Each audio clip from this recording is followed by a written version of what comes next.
Hello everyone, in this segment we are going to talk about QuickSort. So like merge sort, QuickSort is also based on divide and conquer approach. So in QuickSort also we are going to divide the whole array into multiple, divide the whole array into actually two part. Okay. Now there is a major difference between QuickSort and merge sort. If you remember in merge sort, when we have two sorted array, okay, we merge them into one array, but we use an external temporary array to store the merged version of the sorted array. All right, so in merge sort we need an external or temporary array to store the merged version of two sorted array.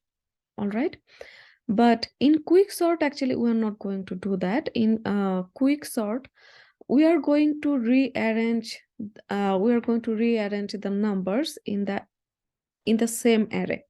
All right, so in the QuickSort we are going to divide the array into two parts, but we don't need actually any external temporary array. All right, now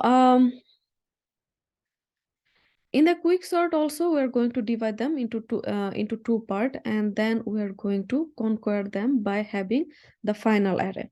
All right, so now the major steps in QuickSort, actually let me talk about that. The major steps in QuickSort is that first we are going to select a pivot element, then we are going to partition the array into two part.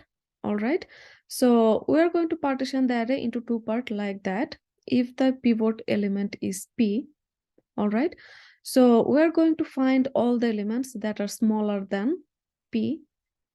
Okay, and we're going to find all the elements that are greater than or equal to p. All right, and that's how we're going to rearrange the numbers in the array so that all the elements that are less than pivot is going to be on the left of pivot, and all the elements that are greater than pivot is going to be arranged at the right of pivot.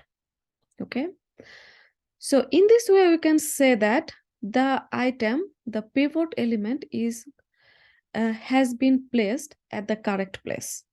Okay, let's see an example. Let's see, we have a few numbers in the array like that, say 5, 2, 9, 3, 4, 10, and and let's see 7.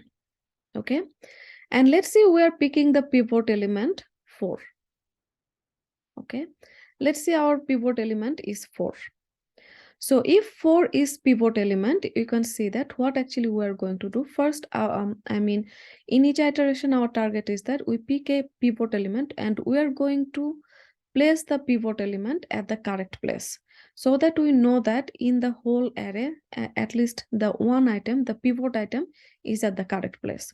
So what we are going to do, we are going to find all the elements that are less than 4.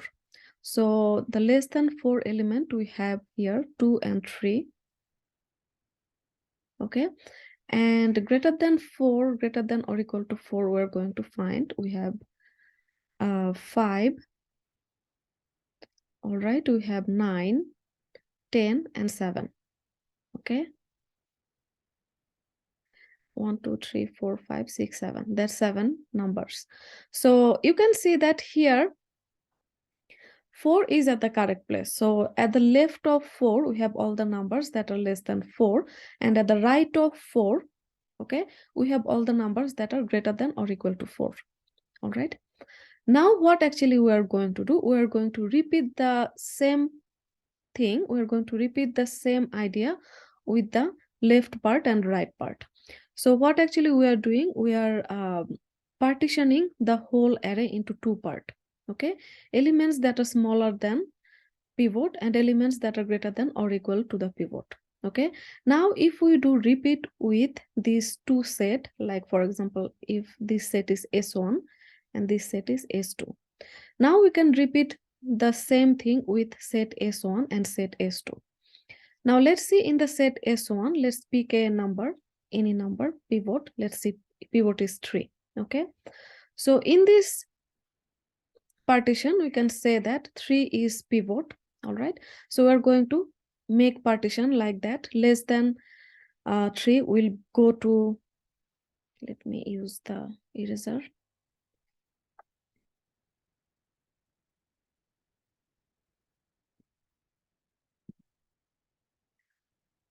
So in this partition, if 3 is pivot, so let's 3 is pivot, and we're going to make we're going to find 2 partition for this array.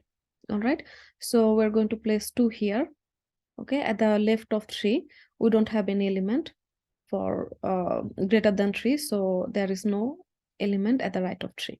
Okay. Now 4 is already at the right place. So in this array, in this partition, we can say that 3 is at the right place. Okay. Now let's do the same for this partition. Okay.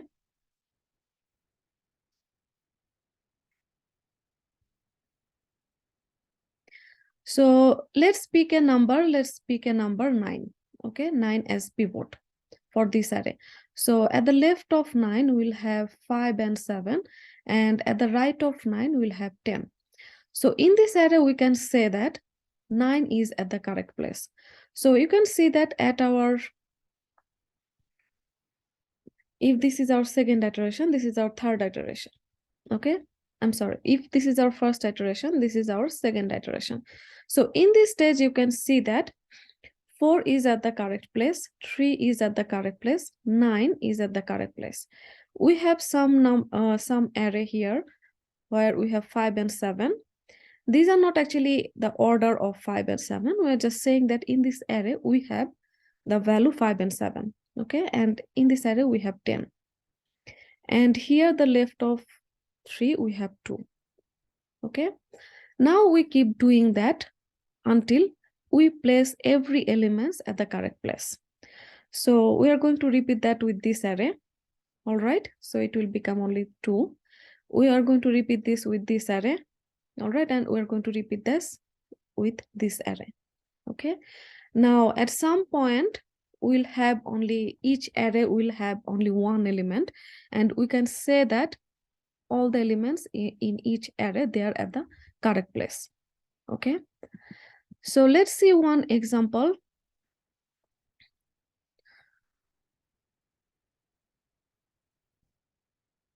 So let me just give you the idea again. So here the steps are like, the first step is that we pick a pivot element. So how to pick a pivot element, that's actually another discussion, and we are going to talk about that later. Now the second step is that we partition the array into 2 parts. Okay. So this is our second steps, and also we're going to talk about that. Now the third step is that it sorts the partition independently. Recursively, we sort each of the partition. Okay. So we repeat the partition, the same partition independently for each of the partition. Okay. And finally, it combines the sorted subsequences by a simple concatenation. All right. So here you can see that we have here 2, 3, 4. After we are done with this array, we'll have 5, 7. 9 is already correct place, then 10. All right. So here the few of the steps how to pick a pivot element. We'll talk about that. Now first we talk about that how to do the partitioning. So we are choosing a pivot element. Let's say any pivot element. Now how do we do partitioning in the same array so that all the elements less than pivot are at the left of the pivot, and all the elements greater than or equal to pivot, we are going to place them at the right of the pivot.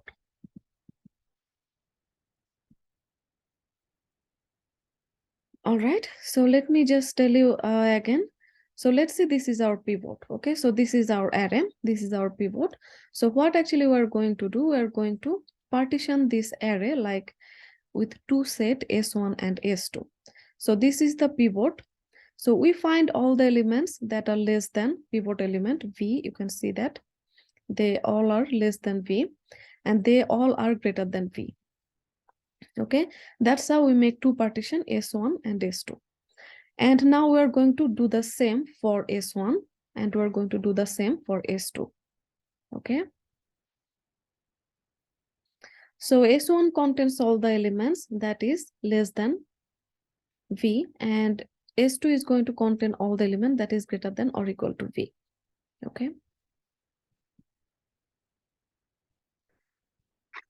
So again, another example, let's say in this example, this is our whole array. Okay, let's see, we are picking pivot 65. So how we are going to do the partition? So keeping 65 at the correct place, we are going to find all the items that are less than 65. Okay, we are going to keep them at the left of 65. So we will find all the elements that are greater than 65 and we'll keep them at the right of 65. Okay, so these at the right of 65, we know that all the values are greater than or equal to the pivot. Okay, and they are all less than or equal to pivot. Okay, now we are going to repeat the same thing for this set, and we are going to repeat the same thing for this set. Okay, all right. So after when we do repeat the same thing, means we are going to actually pick a pivot item. For example, here you can see that this set has, we have 0, 13. Let's see, here we have 13, 0, 26, 43, 57, 31. Okay, so let's pick a pivot number, any pivot number. All right, let's pick 31.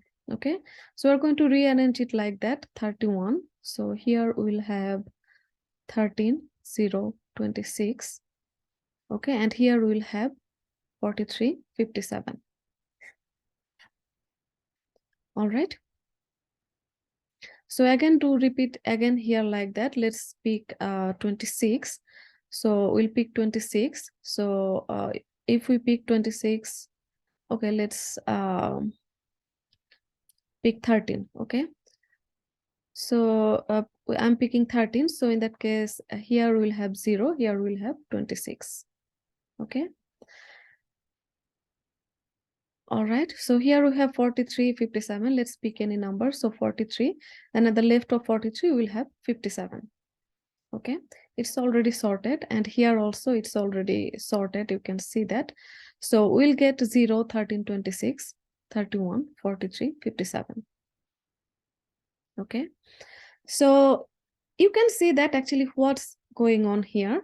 Like after I pick 65, based on 65, actually I have divided the array into two partitions. Okay, so they are less than pivot, they are greater than or equal to pivot. Okay, again I am dividing that into two partition. Okay, so two partition, again let's, pivot is p1, so they are less than p1, they are greater than or equal to p1. Let's see, here pivot is p2, less than or p2, greater than or equal to p2. Okay, and that's how actually you can see that, like merge sort, we are also here partitioning the array into two part. Okay, now in merge sort, as we were dividing the array into exactly the same length, we can see that the number of partition is log n in the merge sort.